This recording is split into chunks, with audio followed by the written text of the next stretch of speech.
wafdi ballaaran oo hogaaminaya musharaxa madaxweynaha xisbiga kulmiye mujaahid muuse biixi cabdi ayaa si diiran loogu soo dhaweeyay degmada Togwa Jaale ee ka tirsan gobolka Gabiley. wafdigan oo saaka aroortii hore ka soo kicitimay ismaamulka dowlad deegaanka Soomaalida Itoobiya waxaana wafdigani soo galbiyay wasiirro kamid ah ismaamulka dowlad deegaanka Soomaalida Itoobiya waxaana si meeqaam sare ah u soo dhaweeyay shacabweynaha ku nool degmada Togwa Jaale kaasoo ay wafdigani kala hadleen shacabweynaha degmada Togwa Jaale khayriyada degmadaas kadib wafdigaasi markii ay la hadleen shacabweynaha ku nool degmada Wajaale ayaa waxa uu soo kicitimeen magaalada Gabiley ee xarunta gobolka Gabiley halkaasoo ay si diiran ugu soo dhaweeyeen maamulka heer gobol iyo heer degmada Gabiley oo qaal wax garad salaadin caruur iyo ciroolaba waxaana soo dhaweentani kadib ay isugu soo biyashubteen khayriyada magaalada Gabiley ee xarunta gobolka Gabiley waxaana mas'uuliyiinta halkaasi ka hadashay dhamaantoodba hadaladoodii kamid ahaa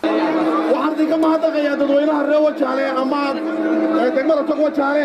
sida qiimiga iyo qaayaha badan ee mugga iyo miisaan kale ah aad soo dhaweyseen gudoomiyaha xisbiga aad iyo aad baad u mahadsantihiin anigoo ku hadlaya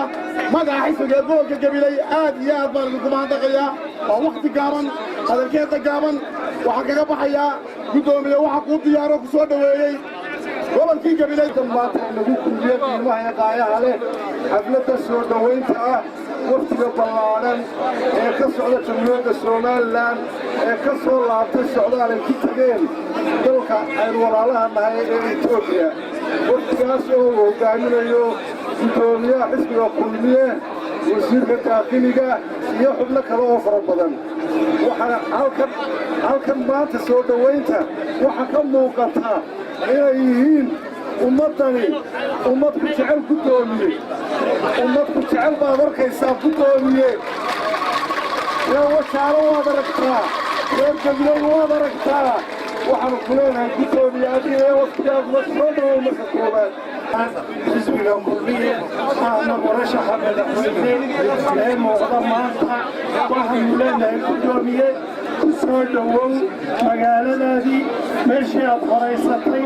ee aad ogeysatay ka dhacay ayaanu kugu soo dhawaynaynaa soo dhawow gacmo furan iyo taageero aanu kula garab joogno ku soo dhawow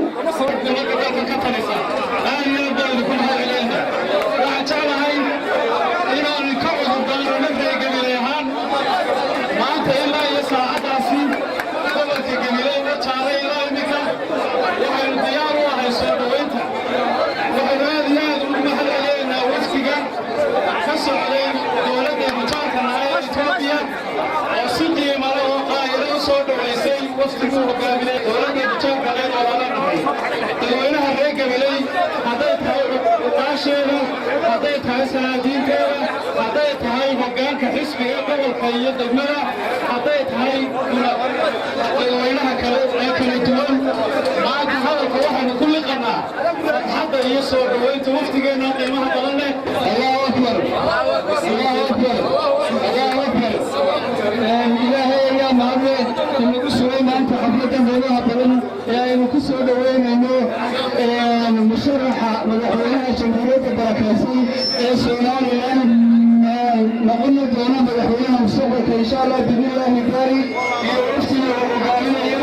waxaan ku soo dhaweynaynaa gobolka Gabiley runtii si waara ku sheegay maanta kelmadii odayaasha kelmadii dhalinyarada kelmadii haweenka kelmadii hooyooyinka kelmadii aqoonyaha kala gobolka Gabiley annaga ku tiraahayna waa meel macnaha aanaysan waxaan si sharaf ah ugu soo dhaweynaynaa musharaxa iyo waftiga aragteen baan u malaynayaa dowladuhu marka aan qofka soo furaya kutubka soo furaya inta ka horeysa siyaalo kala duwan bay wax u muujiyaan ma dhawaaqaan oo afka kuma kala qaadaan cidaasaan taraqiya cidaasaan laakiin siyaalo kala duwan iyo diblomaasiyad baa lagu hadlaa waxaan u marayaa social media waad aragteen in wax idinka dhiman yihiin war badan idinka dhiman yihiin u malayn maayo halka kan maanta waxaan xasuustay beri 2011 aan xajka tegey maka xarabka cusub dadku ugu badnaynaya kalwadaad ee aan arko ummad sidaas hawsha annagana hawl baan xamintay waan ka cudurdaaranayo